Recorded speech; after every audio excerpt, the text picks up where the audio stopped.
Tá sendo aqui com a senhora que vai apresentar a Aruba em Schach Bond, ela vai apresentar a Aruba na Índia, internacionalmente, ajedrez, Schach, chess. Hora de que ela vai na Alagesali, está outra desde 2017 que não, ora ela vem na Coreia detener, mandou para nos costa na não do netuhan.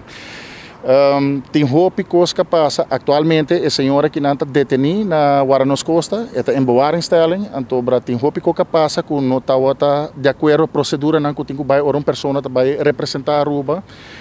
e parece que não a detenida não passou e não tem seu verblijfstaat, que não tem título legal para estar aqui na Aruba.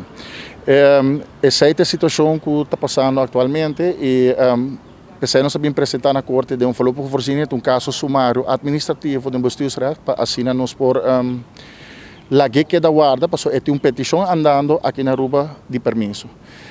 Essa é o que me publica para agora aqui. Você tem uma pergunta? Dia 9 de outubro está o veredicto. Se o veredicto sai negativo, não pode ser, não pode deportar que hora que está. Então essa é a situação que pensei não sabia em corte para assinar é porque da guarda como a apelação que ela faz contra a ordem de deportação que ela haja de Guaranos Costa. Essa é a preferência da senhora Williams clarificar turcos passou esta vertegenwoordiger de vakbond de Schachbond aqui na Aruba então para por explicar mais melhor com turcos vai está sendo aqui que esta tem asilo pedi desde 2019 então para não estava em contexto riba de na acercana para e baia fone na bise não pedi categoria de permisso verblijf by partner então ora ela pedi sei na lage sali que sei